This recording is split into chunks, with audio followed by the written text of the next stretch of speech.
Okey, bismillahirrahmanirrahim. Alhamdulillahirabbil alamin.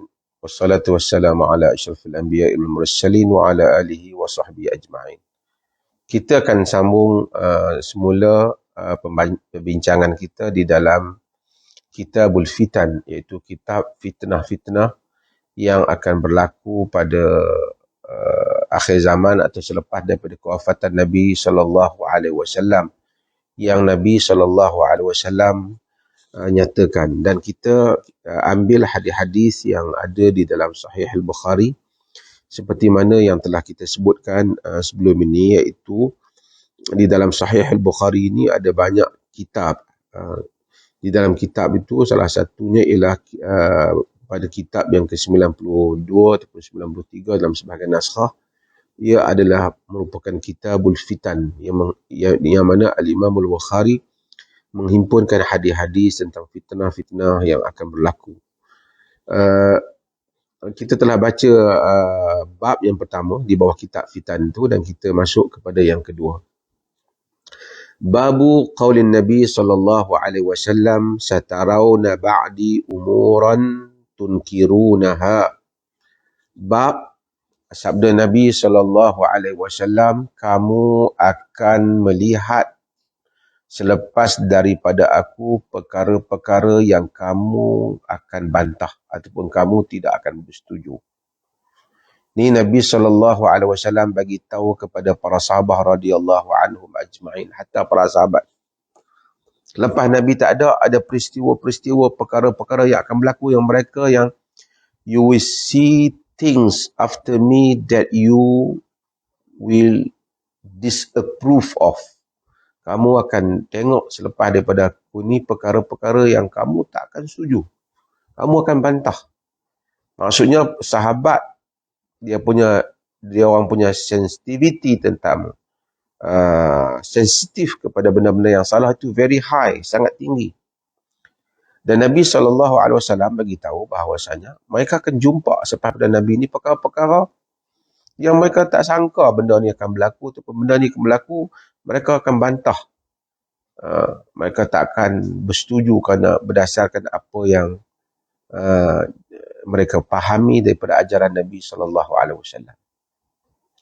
Nabi SAW, Imam Al-Bukhari kemudian meletakkan riwayat daripada Abdullah bin Zaid, sahabat Nabi. Qala Nabi SAW, Nabi menyatakan, Nabi SAW menyebut, isbiru hatta talqawni alal haud. Bersabarlah sehingga kamu berjumpa dengan aku di haud. Ini adalah potongan daripada riwayat Abdullah bin Zaid bin Asim Al-Ansari Al-Asimi. Hadis ni adalah potongan daripada hadis Bukhari yang disebut dalam Kitabul Maghazi tentang peperangan Hunain.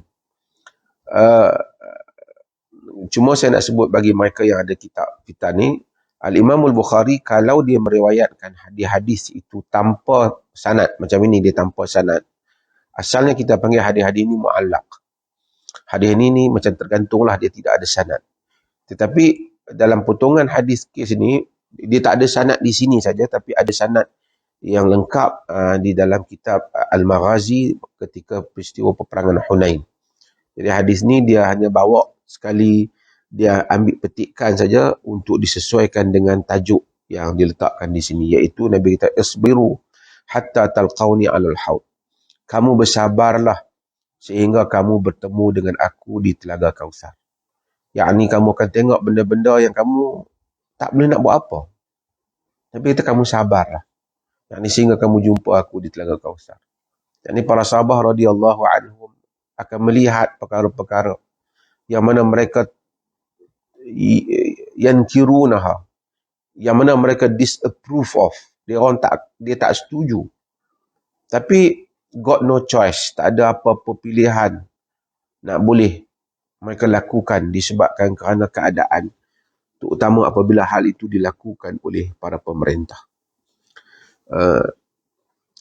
Kemudian Al-Imam Al-Bukhari masukkan hadis yang pertama bagi bab ini, itu haddatsana Musaddad, haddatsana Yahya bin Sa'id Al-Qattan, haddatsana A'mash, haddatsana Zaid bin Wahb, sami'tu Abdullah qala lana Rasulullah sallallahu alaihi wasallam innakum satarawna ba'di atharatan wa umuran tunkirunaha. Qalu fama ta'muruna ya Rasulullah? Qala addu ilaihim haqqahum wa salu haqqakum.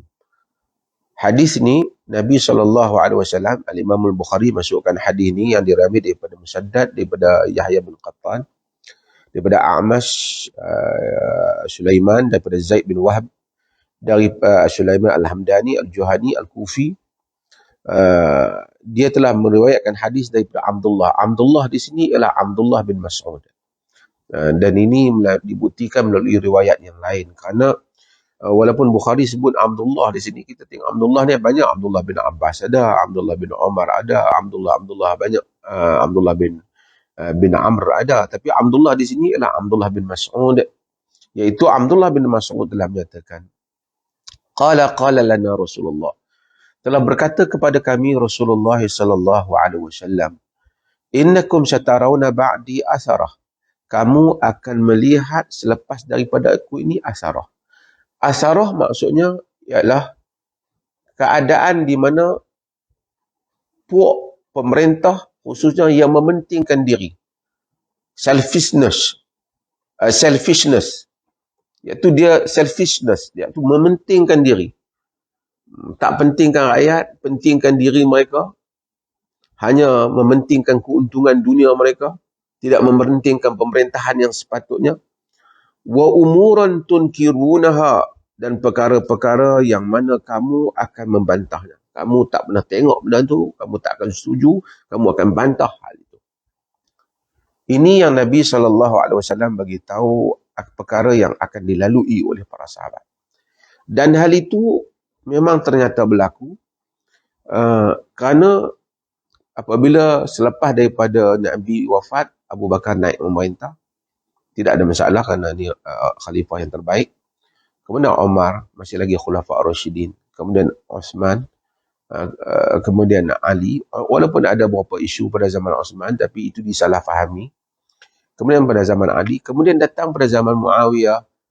Masih lagi sahabat, walaupun ada perkara-perkara yang sahabat setuju dan tak setuju.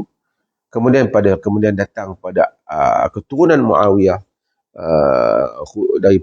daripada Bani Umayyah, daripada Bani Marwan, dan berbagai, mereka ini semua sebahagian mereka telah melakukan hal-hal yang memang sangat dibantah oleh para sahabat. Terutama zaman pemerintahan Yazid bin Muawiyah, anak kepada Muawiyah.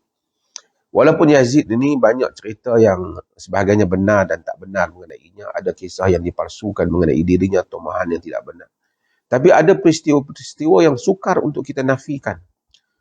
Seperti berlakunya peristiwa-peristiwa yang mana tentera masuk ke kota Madinah dan telah mencemarkan kemuliaan Madinah, melakukan tindakan-tindakan yang tak wajar. Dan banyak lagi peristiwa-peristiwa lain, kebiadaban mereka terhadap sebahagian para sahabat Nabi. Dan pemerintahan yang tidak adil. Hatta apa yang berlaku pada zaman itu, iaitu pembunuhan Sayyidina Husain bin Ali dan berbagai-bagai lagi. Jadi Nabi kata, innakum satarawna ba'di asarah, kamu akan melihat selepas daripada aku keadaan yang mementingkan diri, iaitu orang yang mementingkan diri dalam pemerintahan. Dia penting diri, yang saya sebut sebagai, yang kita sebut sebagai selfishness ni. Dia penting diri dia. Wa umuran tunkirunaha, dan keadaan-keadaan yang kamu akan membantahnya. Qalu fama ta'muruna ya Rasulullah. Mereka berkata, apa yang patut kita buat wahai Rasulullah? Apa yang fama ta'muruna ya Rasulullah? Apa yang engkau perintahkan untuk kami lakukan? Nak perang kau nak lakukan? Kan? What do you order us to do? Kau nak suruh kami buat macam mana? Kan? Nabi kata, addu ilaihim haqqahum. Tunaikan kepada mereka hak mereka. Yakni hak kamu sebagai rakyat dengan pemerintah tu kamu buat. Yang mana tak melanggar hukum akan syarak. Kamu taat dalam perkara yang tak mungkar, semua kamu buat. Pay their rights to them. Bagi hak mereka. Wasalu haqqakum, dan kamu mintalah daripada Allah hak kamu. Jadi kamu minta supaya Allah Subhanahu wa taala wasallallahu haqqakum, kamu mintalah supaya hak kamu Allah tunaikan. Kerana kalau minta kat mereka pun tak guna sebab mereka ni asarah, mementingkan diri. Dalam hadis ni Nabi SAW nampaknya tak bagi para sahabat buat apa-apa tindakan yang akan mencetuskan keadaan yang lebih kusut, yang akan menyebabkan tumpah darah, pergaduhan, peperangan yang dahsyat. Dan kita kena tahu bahawasanya ada orang kata di Malaysia ke apa, sebenarnya apa yang berlaku pada zaman dahulu, iaitu pada zaman para sahabat masih hidup, selepas pada zaman-zaman tabi'in, jauh lebih dahsyat daripada apa yang kita tengok yang berlaku. Kalau orang kata Malaysia ni, saya rasa orang Malaysia ni kita tak tengok ni peristiwa-peristiwa kezaliman pemerintahan ni. Adalah mungkin orang tu tak puas hati, orang ni tak puas hati kena membabitkan dia nak dapat jawatan, tak dapat, idam lama tak dapat, itu cerita lain. Tapi pada zaman mereka tu berlaku pematian, pembunuhan, berlaku peperangan. Kita tengok berlaku di negara Arab, apa pemerintahan Mesir umpamanya, sampai sekarang kita lihat mementingkan, dia pentingkan Israel tu, dia pertahankan Israel tu, sedangkan rakyat Mesir tu Muslim. Dia tak benarkan rakyat Palestin, dia tutup Gaza. Perkara-perkara kerana mementingkan diri, dia ada hubungan dengan Israel, dengan apa kan. Kita tengok pemerintah Mesir baru-baru ni macam mana hidupkan balik Firaun, sanjung, buat majlis khas untuk angkat mumia Firaun, satu perayaan, dan kezaliman yang macam-macam, bunuh ulama dan seumpama di Iraq, di macam-macam lagi. So kadang-kadang orang ni dia tak apa tahu tentang sejarah ni, dia ingat paling dahsyat ni yang paling berlaku ni, tak ada apa yang tak dibandingkan pun apa yang kita alami di dalam negara kita ni. Kadang-kadang terlalu remeh sangat. Bukan saya approve apa yang sebahagian dibuat tu, tapi dalam apa yang berlaku di tempat lain tak dibandingkan dengan apa yang ada di negara kita. Bukan di Malaysia saja. Di Malaysia ni tak ada lah sampai pergi bunuh berpuluh ribu orang, tak ada. Kalau di Mesir tu kita tengok bunuhlah masjid, tembaklah masjid. Jadi Nabi SAW kata, kamu kalau berlaku macam tu, pemerintah macam tu, kamu buat apa yang kamu patut buat. Yang mana kita kena taat. Dia suruh kita pakai tali pinggang geledah, kita pakai. Dia suruh kita jangan buat benda-benda yang menyalahi undang-undang, kita ikut. Benda-benda yang baik kita ikut. Benda yang mungkar kita tak payah ikut. Dalam riwayat yang lain daripada Musaddad, juga daripada Abdul Haris, daripada Ja'd, daripada Abi Raja', Abdul Haris ni ialah Abdul Haris bin Sa'id, dan Ja'd ni ialah Osman bin Sayrafi, Abu Raja' ialah Imran bin Ataridi. Ni semua daripada rangkaian rawi ni daripada Ibnu Abbas radhiyallahu anhu, daripada Nabi sallallahu alaihi wasallam, man kariha min amirihi syai'an falyasbir. Sesiapa yang membenci daripada pemimpinnya sesuatu, falyasbir, kata Nabi. Fa innahu man kharaja minas sultani shibran mata mitatan jahiliyah. Kerana kata Nabi, sesiapa yang keluar daripada pemerintahnya walaupun sejengkal, dia mati dalam keadaan jahiliyah. Ini Nabi SAW kata, siapa yang lihat benda yang dia tak suka pada pemerintah dia, Nabi kata suruh dia sabar. Kan? Melainkan benda yang tak suka tu benda yang telah membawa kekufuran, yang telah mengubah agama. Tapi kalau setakat kita tengok benda-benda personal peribadi dia, kita sabar ya, Nabi kata.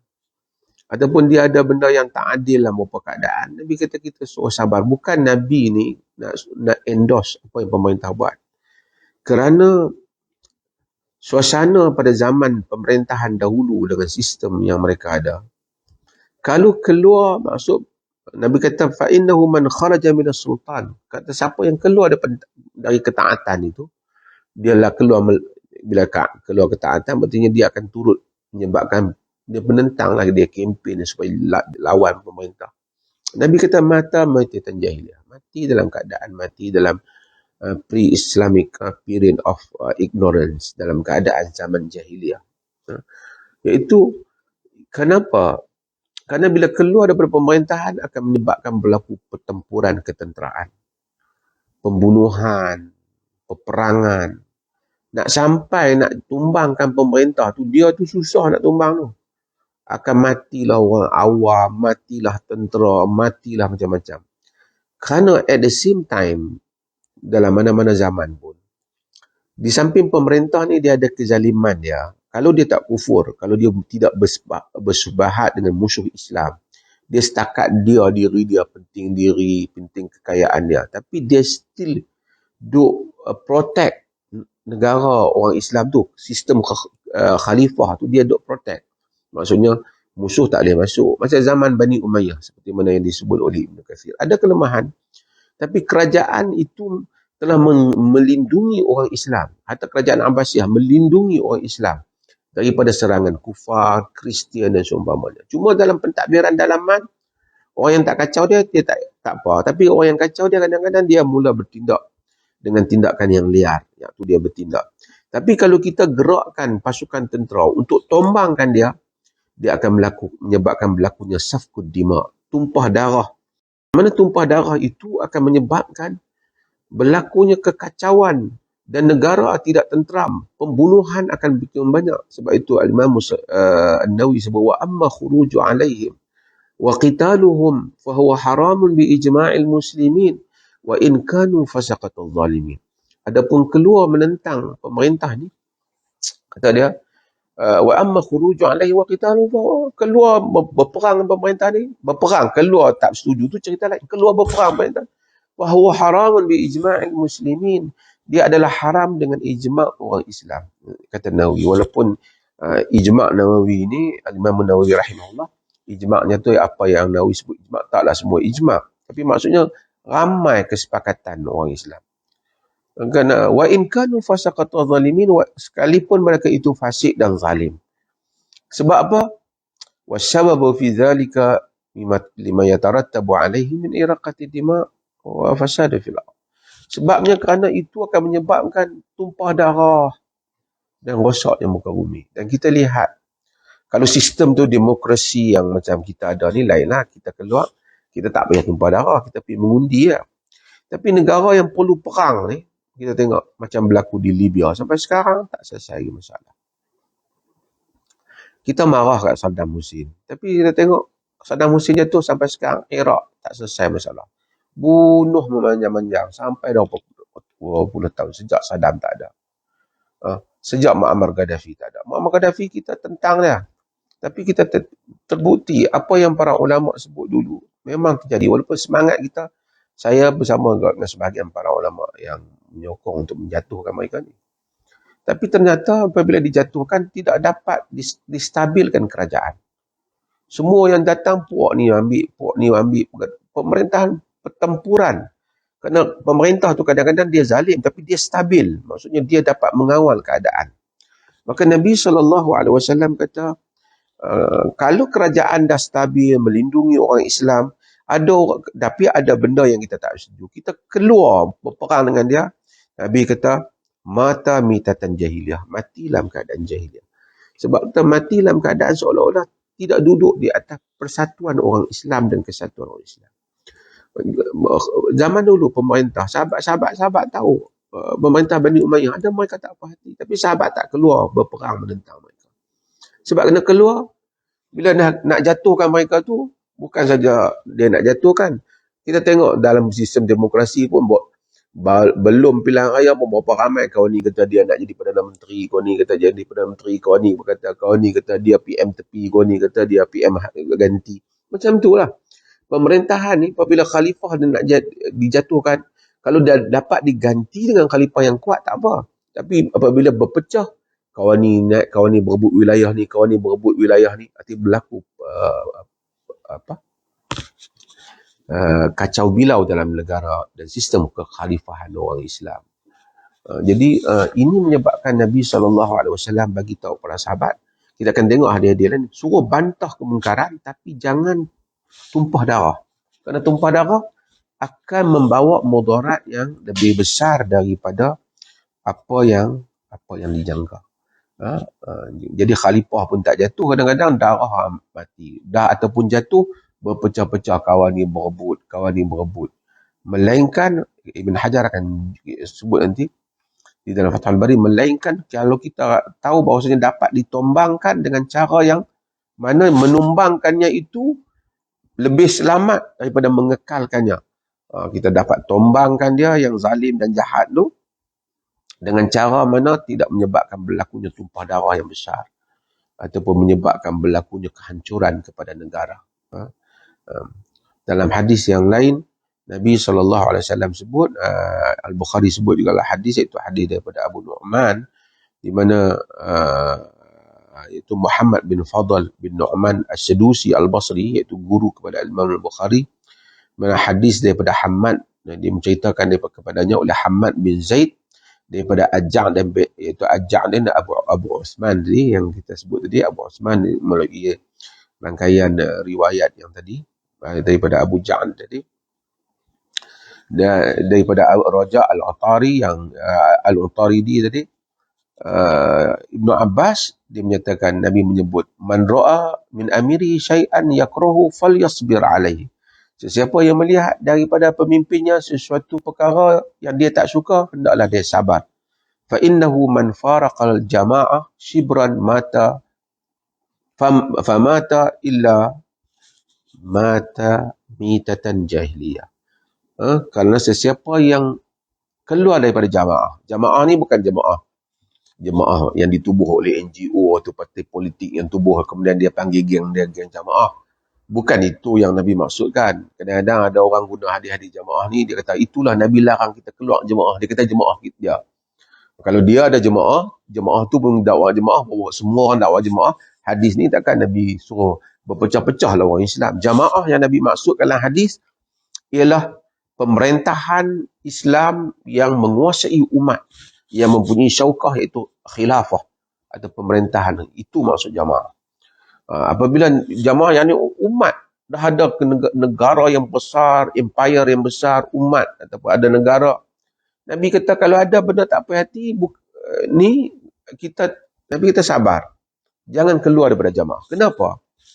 Kerana kalau pemerintah ni dia tak maksum. Kalau sekiranya pemerintah tu dia katalah dia ada buat dosa. Dan of course manusia ada buat dosa. Buat dosa tu dijadikan modal politik. Dosa tu bukan dosa yang menghancurkan negara. Dosa dia. Misalnya katalah, let's say lah dia minum arak. Jadi something wrong. Berdosa besar. Tapi ataupun dia buat dosa-dosa yang lain. Dosa ni kita nampak tu, kita nampak lah banyak lagi dosa lain. Jadi dia buat. Kalau kita semua bergerak untuk tombangkan dia, geng yang berniat nak kerusi tu, dia jadikan itu modal. Geng sana, dia jadikan itu satu modal yang lain pula. Semua orang, kalau Nabi kata kalau kamu nampak dosa, kamu tombangkan pemerintah, tak akan ada kerajaan yang stabil. Takkan ada kerajaan yang stabil dalam dunia Islam. Semua orang akan gunakan alasan agama untuk tombangkan pemerintah. Jadi Nabi SAW tutup. Nabi kata kalau tengok, kamu sabar. Kamu sabar.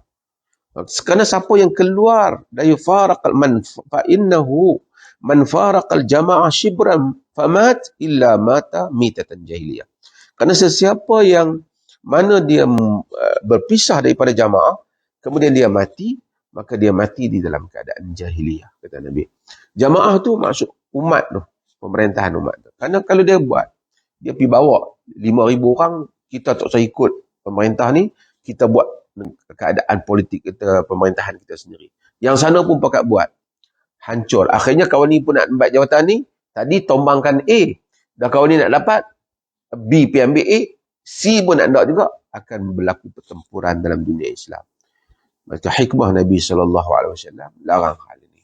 Dan kita lihat, itulah yang berlaku dalam dunia Islam apabila ditumbangkan pemerintahan dengan cara yang mana tak stabil, gagal dinaikkan pemerintah yang stabil, maka akan berlakulah kekacauan yang tidak henti. Dan musuh-musuh Islam macam US, macam apa, kita tengok dia jadikan ruang ini menyebabkan sampai hari ini banyak negara orang Islam tak aman. Kerana dia jadikan, dia support yang bawah ni supaya tumbangkan yang atas. Dia support juga grup lain, semua bertembungan. Dia berlaku berbagai pertembungan dalam negara-negara orang Islam.